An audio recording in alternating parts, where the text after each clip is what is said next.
belum merupakan pemeriksaan psikologi yang sebenarnya, tetapi baru merupakan pengumpulan data untuk melengkapi berkas saudara. Gunakanlah ballpoint atau pulpen saudara. Marilah kita mulai. Isilah nomor pemeriksaan saudara di sebelah kanan atas di lembar itu.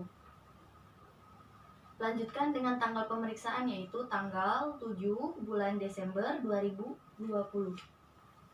Kemudian isilah nama lengkap saudara dengan huruf cetak. Tidak boleh ada singkatan. Jadi apabila R. Pramono harus ditulis lengkap dengan Raden Pramono atau Raka Pramono. Gelar kesarjanaan ditulis di belakang nama. Misalnya Raden Suroso, Dr. MSc. Silahkan. Selanjutnya boleh ditulis dengan huruf biasa, tidak perlu dengan huruf cetak. Isilah tempat dan tanggal lahir, yaitu kota di mana saudara dilahirkan, serta tanggal, bulan, dan tahun lahir saudara.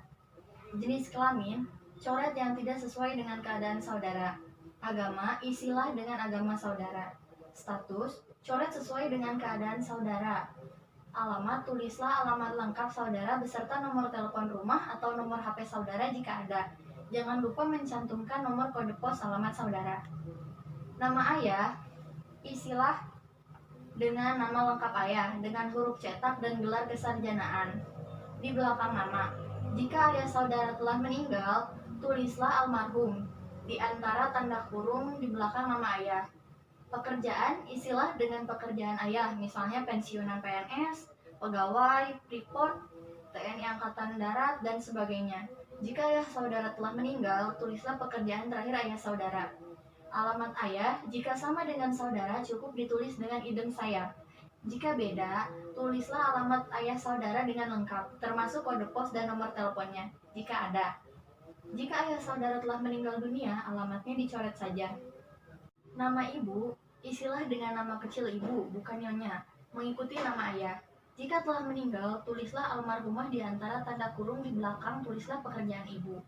Jika ibu bekerja. Jika tidak bekerja, tulislah ibu rumah tangga. Alamat ibu, jika serumah dengan saudara, cukup ditulis dengan idem saya. Jika sama dengan ayah, tulislah idem ayah. Namun, jika berbeda, tulis alamat ibu saudara dengan lengkap, termasuk kode pos dan nomor teleponnya jika ada. Jika ibu saudara telah meninggal dunia, alamatnya dicoret saja. Jika telah selesai, marilah kita lanjutkan. Di bawah garis itu terdapat beberapa judul yang berbeda. Yang pertama yaitu pendidikan. Di sini telah tercetak kolom-kolom nama sekolah, bagian, tempat, dan tahun lulus. Pada kolom nama sekolah, tulislah nama sekolah, misalnya SDN Cipondo 1, tempat atau kotanya di mana, dan tahun lulus tahun berapa. Sejajar dengan SMP, tulislah nama SMP saudara, tempat atau kotanya di mana, dan tahun lulus berapa. Sejajar dengan SMA, tulislah nama SMA saudara, tempat atau kotanya di mana, dan tahun lulus tahun berapa. Di belakang tahun lulus, harap dituliskan jurusan yang ditempuh di SMA, misalnya IPA, IPS, atau bahasa. Sejajar dengan perguruan tinggi, pada kolom nama sekolah dituliskan nama universitas atau sekolah tinggi atau akademi.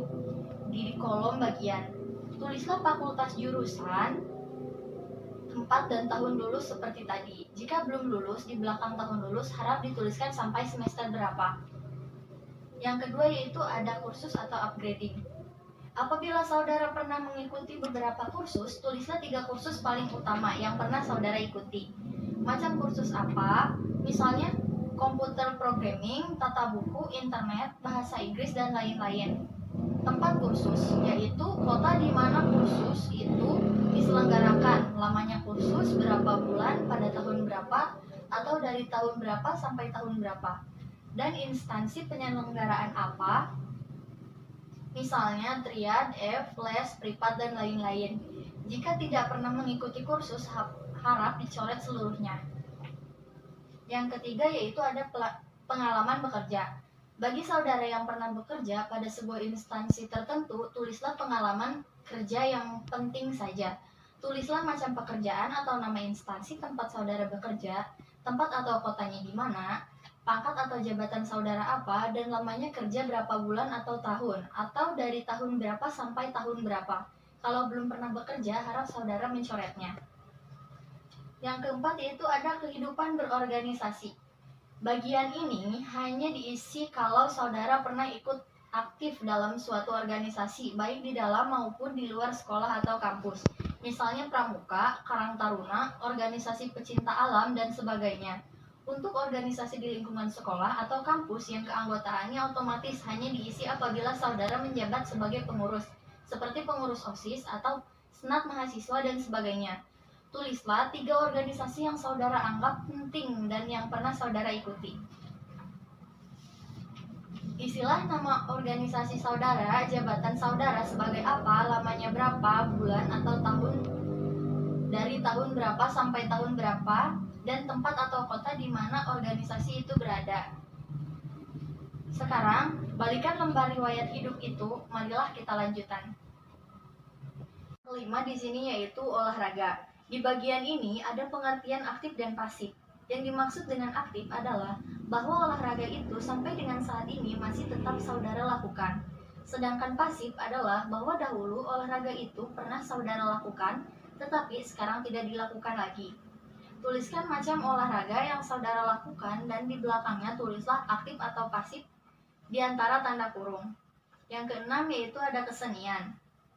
Cara mengisinya sama dengan nomor 5, silahkan saudara isi. Yang ketujuh yaitu kegemaran. Yang dimaksud dengan kegemaran atau hobi adalah kegiatan produktif yang saudara lakukan pada waktu senggang.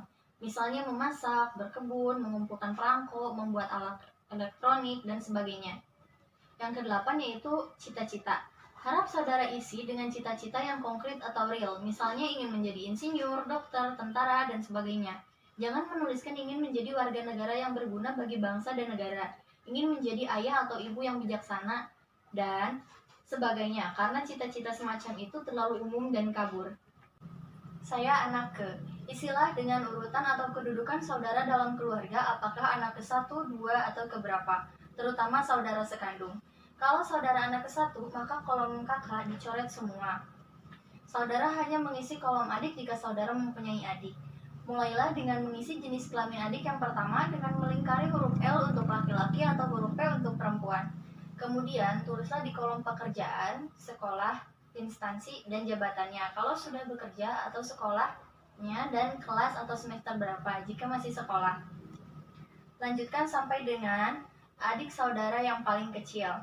Jika saudara anak ketiga, maka kolom kakak harus saudara isi semua dengan data kakak saudara. Lingkarilah jenis kelamin kakak saudara. Kemudian isilah kolom pekerjaan atau sekolah seperti dijelaskan tadi. Lanjutkan dengan kolom adik. Apabila saudara mempunyai adik, jika saudara tidak mempunyai adik, harap kolom adik dicoret seluruhnya. Kalau saudara anak tunggal, kolom kakak dan kolom adik dicoret seluruhnya. Yang ke-10 yaitu ada apakah saudara pernah sakit keras? Pertanyaan ini harap dijawab. Jika saudara pernah sakit keras, yaitu sakit yang memerlukan perawatan lama atau intensif, atau yang dirasakan berat, coretlah kata tidak. Demikian sebaliknya. Jika pernah sakit, jawablah pertanyaan-pertanyaan di bawahnya. Tulislah apa penyakit saudara, bila mana terjadi, dan apa akibat dari penyakit saudara tersebut, baik akibat fisik maupun psikis. Jika tidak pernah sakit keras, coretlah pertanyaan di bawahnya. Yang ke-11 yaitu apakah saudara pernah mengalami kecelakaan berat. Yang dimaksud dengan kecelakaan berat adalah kecelakaan yang menimbulkan cacat yang masih dirasakan akibatnya sampai saat ini, atau yang harus dirawat di rumah atau rumah sakit dalam waktu yang cukup lama. Jika pernah, coretlah kata tidak. Jika tidak pernah, coretlah kata pernah. Jika pernah kecelakaan berat, jawablah pertanyaan-pertanyaan di bawahnya. Tulislah kecelakaan apa yang saudara alami, bila mana terjadi, dan apa akibat dari kecelakaan tersebut yang masih saudara rasakan sampai saat ini. Jika tidak pernah mengalami kecelakaan berat, coretlah pertanyaan di bawahnya.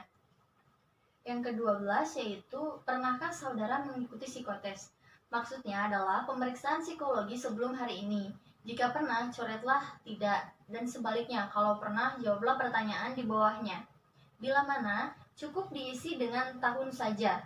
Tempat, cukup diisi dengan kota saja, dan tujuannya apa, misalnya pemilihan jurusan, seleksi masuk sekolah, seleksi pegawai, dan sebagainya.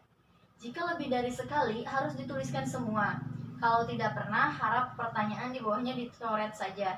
Jika sudah selesai, di bagian kanan bawah, tulislah kota tempat pemeriksaan psikologi yang berlangsung. Misalnya tanggal, bulan, dan tahun tanggal 7 Desember 2020. Kemudian saudara harus bubuhi tanda tangan di bawahnya dan diberi nama jelas. Baiklah saudara-saudara, pengisian lembar riwayat hidup telah selesai. Letakkan alat tulis saudara dan telitilah kembali apa yang sudah saudara tulis. Jika sudah selesai, letakkan lembar riwayat hidup itu di sisi meja kosong untuk dikumpulkan. Sekarang kita akan mulai dengan pemeriksaan psikologi yang sebenarnya.